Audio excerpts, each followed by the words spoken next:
Good afternoon. I'm Marcus Pask, coming to you from Spain, and welcome to Talent Unplugged Across the Pond, the show where we dive into the honest and often messy truth about hiring. Good morning. I'm Megan Conlon from Houston, Texas. And this is the show coming to you from two continents, two perspectives, one unfiltered conversation about how we look at the recruiting industry. Well, episode 2, can you believe it?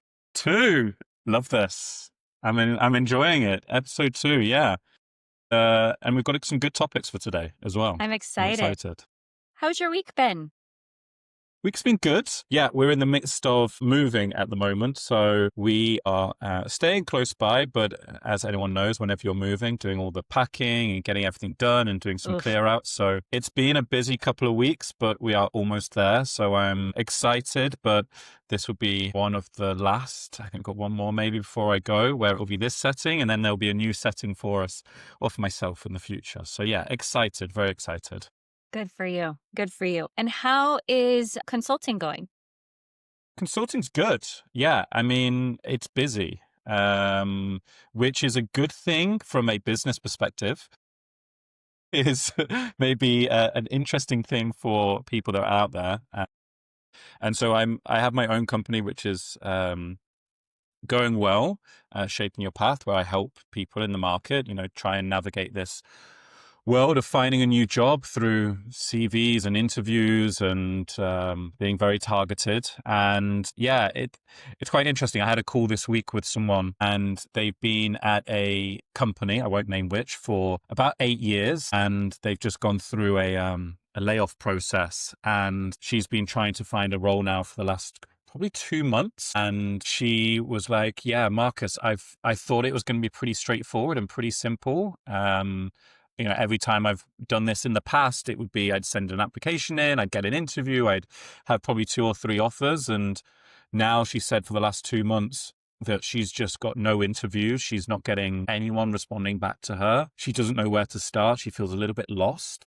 Yeah. So it's always sad when I hear these conversations because it's just a really difficult market right now. And, what worked 2, 3, 4 years ago is just way more competitive. I feel for her and I feel for anyone else that's in those situations, but it kind of sheds some light on why these discussions are really important because we highlight what is probably going on in talent acquisition and for anyone else that's looking for a job.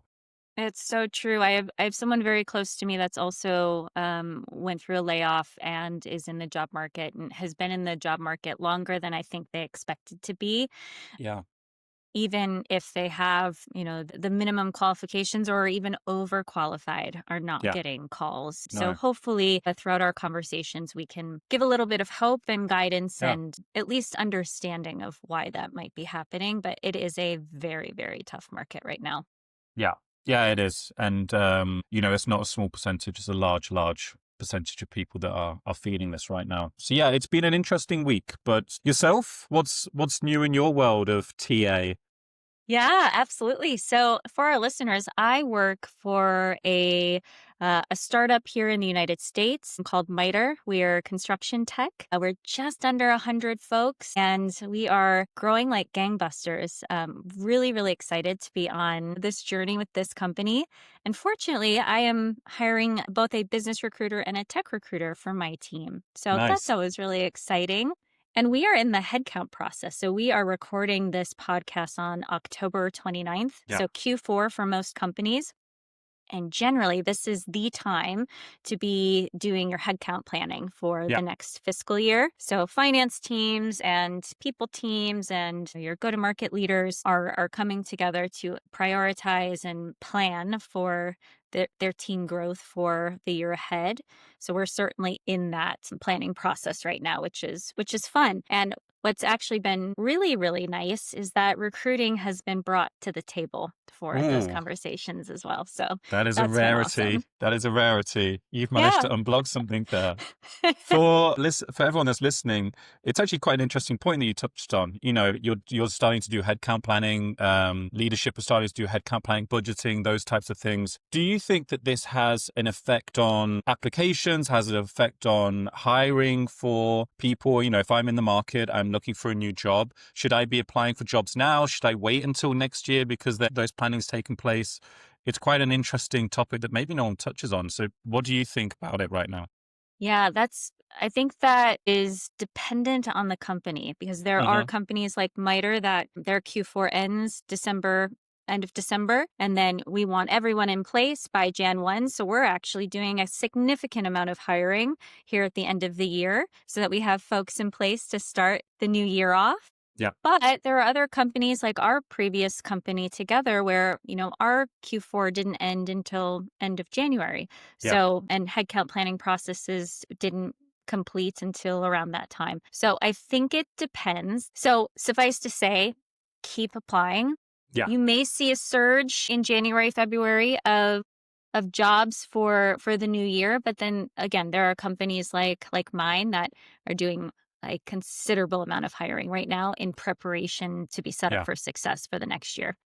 Yeah, and I touched on it because it was, again, something that someone mentioned to me this week, like one of my clients, and she said, should I be applying for jobs? Should I wait? Like Christmas period's coming up. It feels like there's Mhm. never enough roles, people on holiday. And I don't think people really are able to just pause on this at the moment. There's never really a time that you should be pausing on looking for a new job because, like you Right. said, lots of companies go through different phases. And actually, some companies will slow down for the year. Some companies will get faster because you've got goals for next year. And if it's a critical role to the business, then they'll continue to try and hire great talent. And I think that's super important for people to know that anytime they can continue to look at opportunities, you just might experience a slight delay if people are on holiday or if there's Right. some shifts in priority, but generally continue as you are, I think is always a good message. Yes, of course. And we also, as a recruiting team, try and bake in our time to fills or our time to starts, Yeah, our forecasting, because we know there's a 2 to 3 week period in December where both candidates and hiring teams are not available for interviews. So yes, there's the inevitable slowdown around the holiday time, but not necessarily of roles that no. are being hired for. And you're hiring for your team. And Yes. maybe something, what is the difference between a tech recruiter and a go-to-market recruiter? Because we touched on recruitment, like what you and I have done for the last 20 years and, all of this. But for people that don't know, usually when we have our teams, our recruitment teams, we'll split them into a couple of buckets where we have go-to-market, we'll have tech, and they'll focus on those specialties, on those roles. But what is the difference between a tech recruiter and a go-to-market recruiter? Great question. So, and I definitely want you to answer this question as well because you've Yeah. led both types of recruiters as well. At the foundational level, they're the same. The Yeah. skill sets, in my opinion, are the same. Attracting talent, moving them through the process, great candidate experience, relationship building, similar relationship with hiring managers and stakeholders with the reporting and the kickoffs, the offer process. Where it gets nuanced and the true difference is the portion of the business that recruiter supports. So technical recruiting tends to be engineering product design or EPD teams for short. Yeah. Business recruiters tend to own everything else on the business side. So you can have recruiters that even specialize further into go to market, which is generally your sales teams, your marketing teams, and then your post sales or customer success teams, your operations teams, your G&A teams. So you can have recruiters that even specialize deeper than that, but the very basic difference is business side of the house versus engineering product design side of Yeah. the house. Now, once you remove the fundamentals of recruiting, if you are fundamentally a good recruiter, Hmm. what I have found the nuances are in the way in which you're able to pitch the role, both from a sourcing perspective and then Hmm. also the qualification call between an engineer versus an account executive, Yeah. the technical qualifications and the speed in which an engineering interview process might Yeah. move tends to be much slower than a customer support rep or again an SDR or a sales rep. Those tend to move much more quickly. Like urgency and speed, you lose the deal Yeah. if you don't move with urgency. And then the offer process. We're finding at Miter the creativity that we have to deploy for attracting top level engineers Hmm. is has been a great learning curve for me. Mm, So yeah, you have to be very creative to attract that top engineering talent.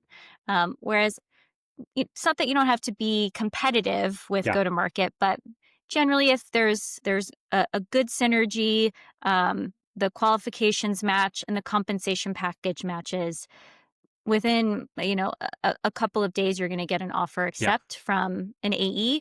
yeah. Versus our engineers, we're giving them It's a lot of competition. 4 to Yeah, 5 weeks sometimes to mull over our offer, go to the office. We've flown engineers to yeah. opposite offices. We've had investors give them a call. It is a very tailored Hmm. experience to attract that talent. So, the nuance there has been Yeah. interesting to me. Yeah, I'm not surprised. It is. They are a bit of chalk and cheese, how you have to Yes. approach it. And also, with go-to-market recruiters versus kind of tech recruiters, within tech, you'll have an engineering recruiter who might be really strong at front-end recruiting or back-end or machine learning engineering or AI engineering. So they kind of go an even level deeper of specialist tech recruiter. And then the same is really with go-to-market. You might have a specialist that does marketing or a specialist that, like you said, does sales or things like that. But I always felt like with go-to-market recruiters, you sometimes needed to flex between certain teams because you might see spikes in operations, in marketing, maybe in HR, in finance. So if you've been traditionally a sales recruiter for 3 months, 6 months, you might need to pivot across to one of those other functions to go and support. So you can usually be a bit more all-rounder. Whereas within tech, it always felt even more specialized that, a front-end engineering recruiter might not want to go and be a back-end engineering recruiter Yeah. or machine learning. They want to stay in their stream a little bit more, Yep. which is fine. It's just the way that you and I have had to work on those nuances in the past when we're looking at teams. And also for candidates out there that you might be speaking to, in go to market, you might be speaking to a recruiter about a sales job, but they might not be a full expert on a sales profile. They may have just come across from hiring for marketing roles and vice versa. Whereas usually within the tech space, they'll be really narrowed down on the exact, like I said, scope of the role or some of the extra learning that needs to go into it. So it's quite an interesting space for sure. It is. It's very interesting space. And I would say that the pitch of the company is different between go to market and um, technical candidates as well. So Yes. both have their challenges. Both require a skilled recruiter in order to Hmm. keep a candidate engaged and to attract the right candidate to the team. Yeah. But definitely a nuanced skills Yeah. once you depart from the foundational recruiting Yeah. skill set. And then and obviously within this, you have lots of different levels and layers to it. You might have more junior, more middle level, more senior ICs, managers. It's like within any company or any function, you're going to have those different levels of expertise. And this is just our experience, of where you and I have worked during our careers. Maybe there are other companies that do it differently, other recruiters that specialize in different way. Obviously, we've not touched on it, but you have agency recruiters versus in-house Hmm. recruiters, which we can Hmm. touch on in the future. But I think with any of this, it's how we've seen it work or how we've seen it built in the past and how you're building your team right now at MITRE as well, which is Yeah. exciting. It's always so exciting. And because we have a small team at MITRE, our people team itself right now is only 4 people. So we're Wow. adding 2 more. So the qualifications are obviously very important, and having that early startup experience where if you have not recruited against a somewhat unknown employer brand, that is a unique experience in and of itself. If you come from a company where you have a significant amount of qualified applicants Yeah. because the name brand The is brand well is known, strong. Yeah. whereas MITRE is still up and coming. Yeah. So that's been fun. But also we have at MITRE, one thing that I've really loved and feel a deep sense of ownership over is continuing to multiply our company against our values. So Mm, ensuring that every person that comes in meets our expectations around values alignment. And I think just as well as anybody that Like when your recruiting team has synergy and there's strong partnership and feedback and collaboration, it is magic. Yeah. Being very intentional with Yeah. these hires, especially because it's such a small team.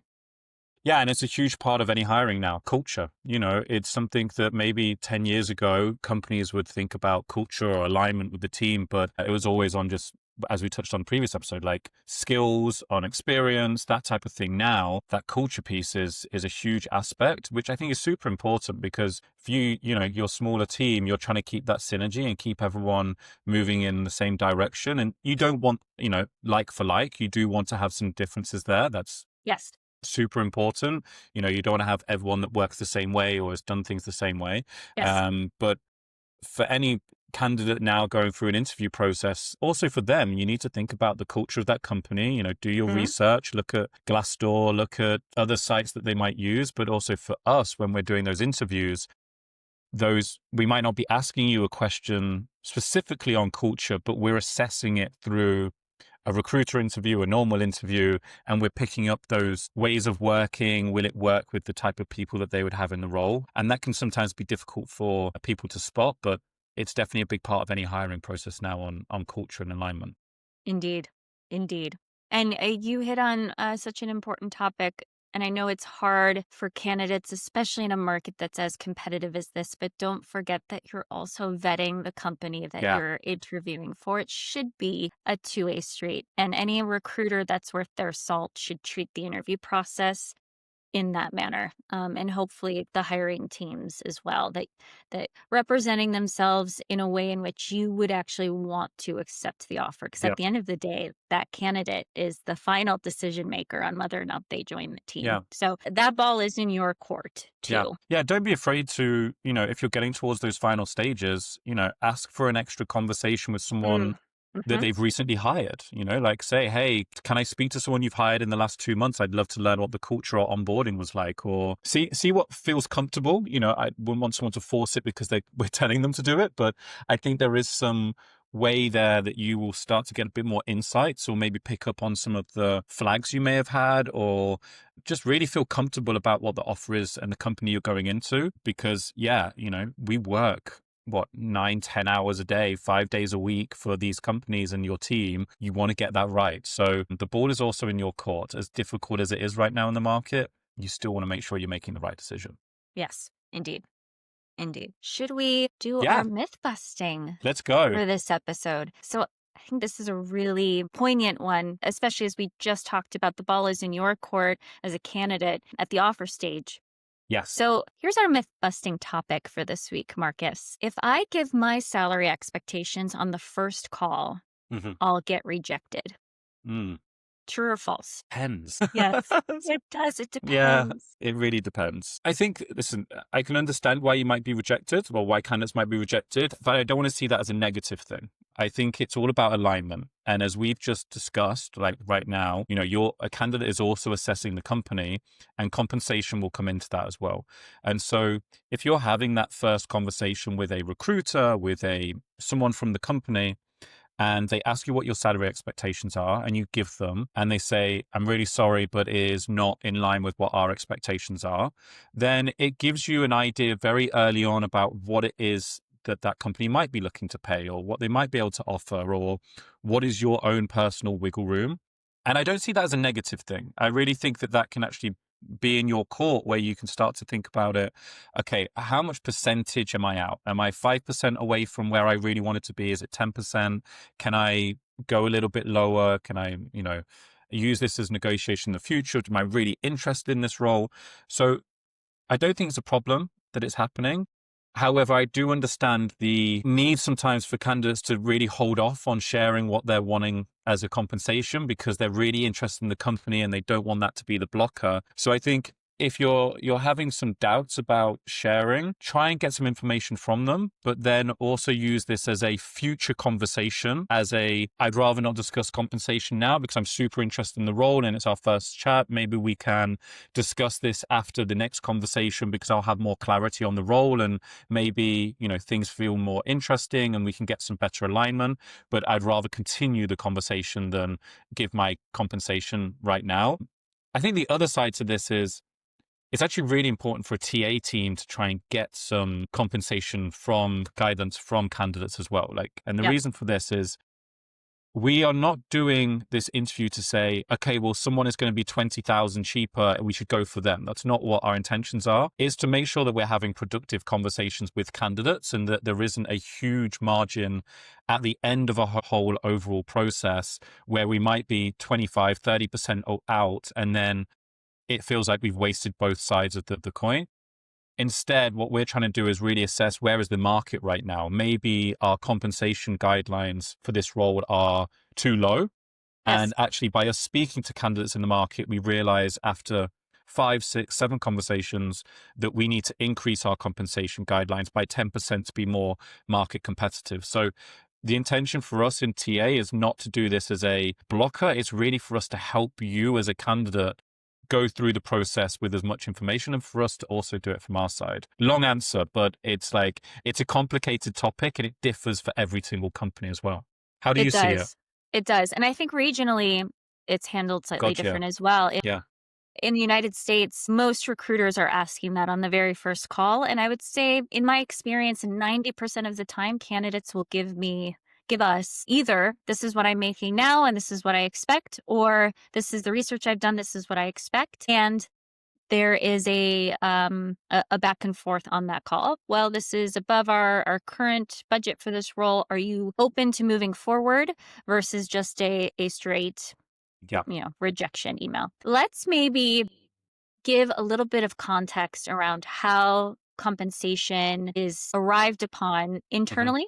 And then perhaps that will give a little bit of guidance for our candidates or our listeners, I should say. So a company generally has bands that they use that are either from market data, from software that you can pull based on the size of the company, the valuation, competition, the everything. revenue. Exactly. And then based on the level of the role that they're bringing on, they will have, in the 40th and the 90th percentile of a band that is would be within the market for that role, for that size of company. There's also generally an even wider band within that companies use for internal promotions as well. So the band may be relatively wide, and that is both to give a new employee plenty of room in order to progress and get merit increases without needing to be promoted to the next level, for example, and also to have some fluidity based on the interview performance and the seniority of the person coming in. Every company, at least every company I've worked for, has some sort of compensation philosophy around where they land within the band. Some companies want to hit at the midpoint of that band no matter what, and some companies are a little bit fluid. Yeah. So to a candidate in the market, I implore you to come to conversations having done your market research. Yeah. Not based on your past compensation, but based on the role that you're interviewing for, the size of company that you're interviewing for, and the scope of the role that you're interviewing for. What I mean by that is you may be coming from Meta as a senior software engineer, interviewing for a role at a seed startup as a full stack product engineer, founding engineer, and perhaps they don't even have levels figured out yet. So your compensation at that large company is unlikely to match the scope and the budget of the company you're interviewing for. So that is definitely a watch out. Do want to encourage candidates to do their market research on the role that they're interviewing for, the scope, the size of the company, so that they can come to those conversations armed with data versus, well, this is what I was making before, so this is what I expect now. Because the scope of the role might not be the same and the size and budget of the company might not be the same. Second is when a recruiter inevitably asks on the first call, what are your compensation expectations? It's our favorite question. You are well within your right as a candidate to say, what is the budget for the role? Yeah.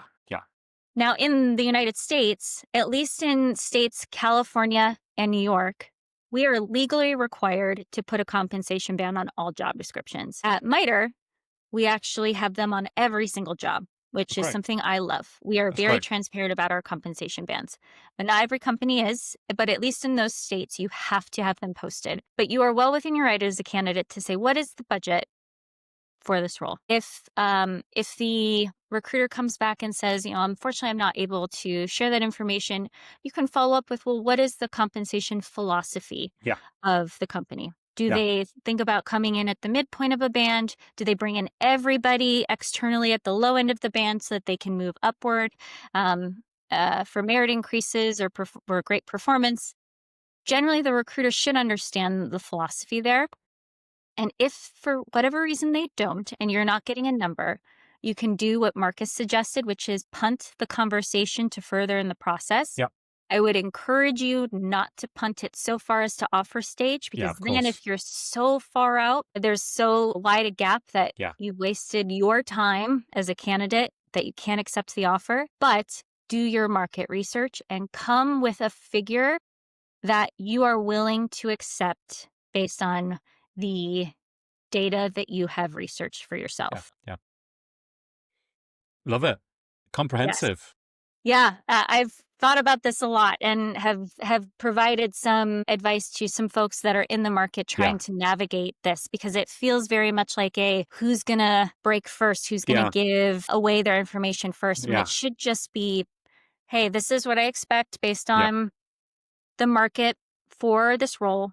Yeah. And this is, you need to know as a candidate, what is my floor, Yeah. whatever that is. Yeah. What is my floor to be able to make ends meet, but Mhm. also, live the way that I need to live? Yeah. And if the company's not going to match that, then it Yeah. wasn't a match anyway. No, exactly. Exactly.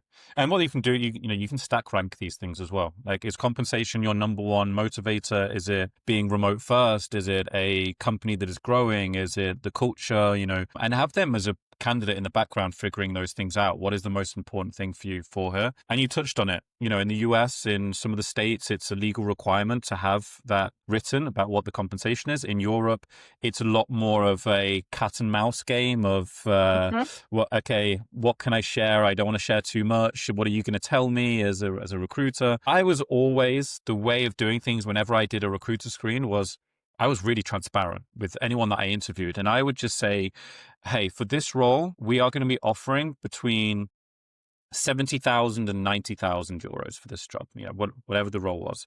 The midpoint is around 80. The reason I'm sharing this with you is that we will go between that band for someone. It will depend on the experience. It will depend on how the interviews are. It will depend on how you are Mhm. in versus internal talent.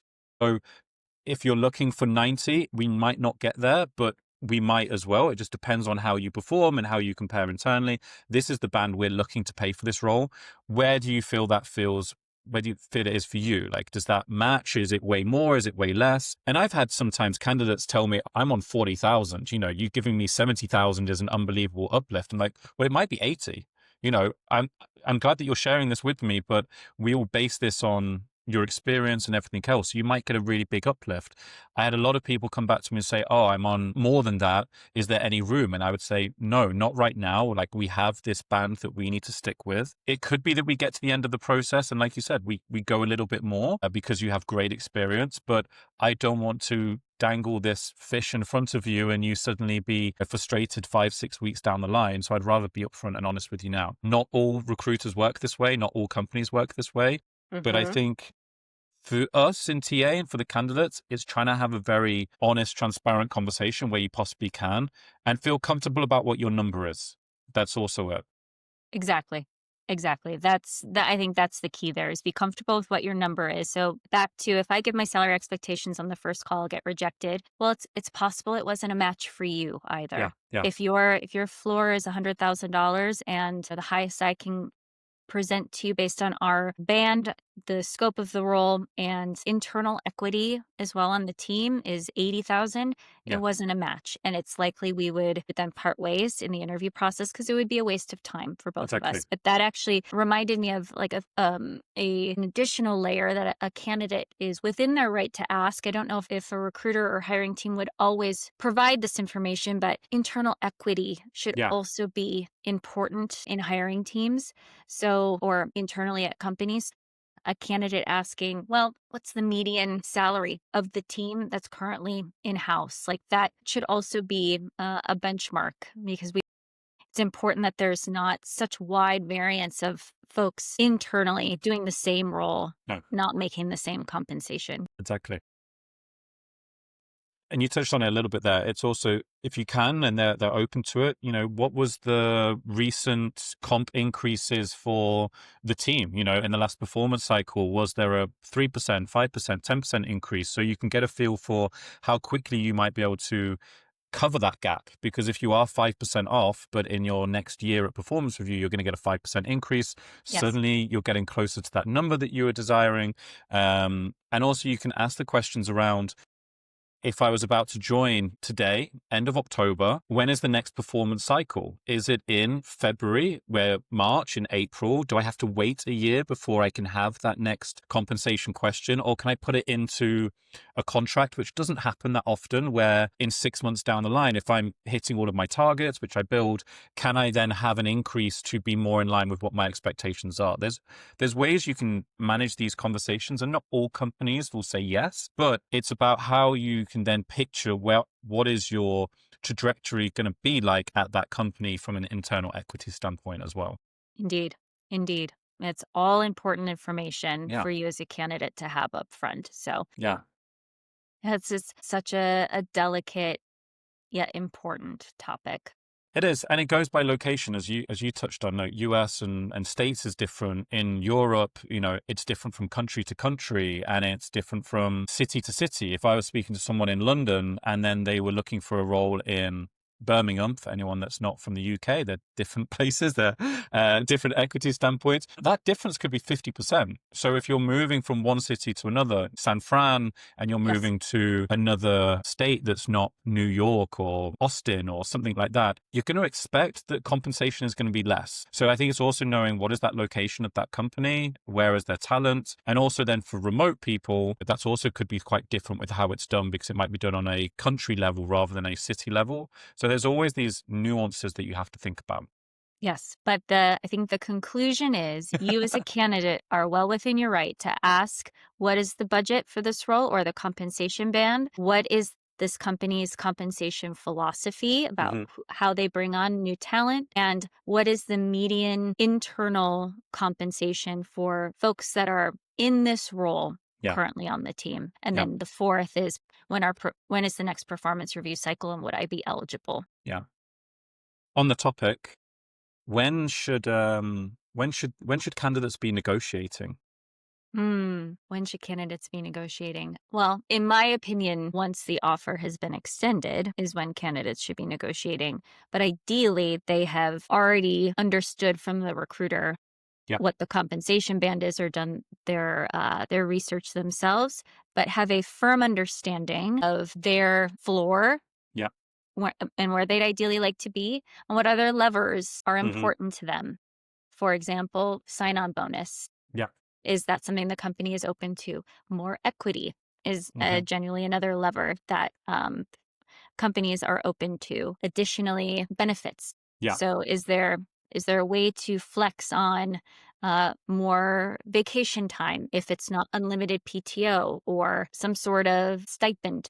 So I think there are definitely levers to make that total rewards package Hmm. more competitive and attractive. That's not just the cash. But Marcus, you said it earlier. You have to understand you as a candidate, what's most important to you. Yeah. Yeah. The stack ranking. Yeah. Yeah. So, but what do you think as far as negotiation? Yeah, no, I agree. I think you can't really do the negotiation part until you have an offer. But what I think you can do is you can manage it through the process where you're just checking in with the recruiter. Like, has anything changed here? Am I still, is there still a problem with, my expectations being at the end of that band? Is that going to be a deciding factor? Are there other things at play? As a recruiter, I would be having these check-ins almost every time I spoke with a candidate. I would say to them, Yeah. you're interviewing for another company, not just at X, you're also interviewing at Y and Z. What are they looking to pay? Are they higher than what our band is? Are they offering anything different to what we would be doing? And as a recruiter, as a candidate, you wouldn't do this as much, but as a recruiter, I would be driving that conversation kind of every time I spoke to someone, so that again, nothing felt out of place when we got to the final decision to extend an offer. And I think a candidate can flip that as well and be just having those conversations to say, hey, by the way, I'm interviewing with 2 or 3 other companies right now. Actually, those other 2 companies are offering 10% more or 15% more than what you're offering, but I'm still very interested. I know it's not the decision to be made now, but is it something that we can talk about in the future? Would that put me out of place? Manage what you're going through in a process to help you with all of the jobs that you're interviewing for. And it can feel uncomfortable. It can feel Yeah. like you're pushing it a little bit too much. So I think you have to be true to yourself and only do these conversations that feel comfortable for you, but know that it is not out of the ordinary to have those extended conversations when it feels right. When you're getting towards that final stage interview, do another check-in. When you're getting towards that offer piece, do a double check-in. And that's where you want to share as much as you can, rather than it just be saying, oh, as a base salary, I'm looking for X. And if you've not told a recruiter, oh, I also get a car allowance, I also get Mm-hmm. bonus, I also get Mm-hmm. equity, that's suddenly worth 30, 40, 50,000. You need to share as much as you can. Don't be afraid about sharing, because at the end of the day, that's going to help you get the best possible offer at the end of the process as well. Indeed. And if you haven't had that compensation expectation conversation in that first call, let's say Hmm. you're moving on to the presentation round or you're moving on to the team round where you're investing a lot of time and you know the end is imminent, and let's say the recruiter has not put time on your calendar to do what we call a pre-close Yeah. call, which is generally the preemptive touch base, meaning that things are looking good. And if the next set of interviews go well, we're likely to put together an offer for you. Hmm. If a recruiter doesn't put that time on your calendar, you're within your right to ask to put some time on the calendar to talk through compensation expectations, because it is also your time investment as well. So it's a huge topic, and it's one that has been, I think, a taboo for a lot of people and a lot of candidates and just people to talk about, because it is, very personal. It's one of the more difficult conversations to have with a recruiter and with a company. But I think hopefully with our advice, people feel a little bit more comfortable with it in the future as well. Indeed. Well, should we wrap up here? Yeah, and I was going to say, who have we got coming on next week? We have a special guest for our next podcast. We do. Are we going to give away I the think we name? can. Well, I mean, maybe we don't give away the name. Maybe we give away some of their experience. Maybe that's a good thing for us to do. Well, for any of our listeners that actually know Marcus and I professionally and personally, this next guest won't be a surprise, or our first guest won't be a surprise. But they are a very, very accomplished talent acquisition leader from companies like Box, from companies like Miro. They now have their own consulting and fractional talent acquisition leadership company. And they are very sought after for their expertise, wisdom, and general knowledge of what great looks like in our industry. And we're so, so excited to be welcoming them on the next episode with another very juicy myth that we're going to Yes. bust. Yes. And also for us to talk about what is fractional TA Yeah. recruitment. What does that mean? What does that mean? What does that mean? Um, Awesome. yeah, I'm super looking forward to having her join us for our next episode. Awesome. Well, we hope you've enjoyed listening, and we look forward to more stories, myth busting, and everything in between in our next episode. It's a goodbye from me. And it's a goodbye from me.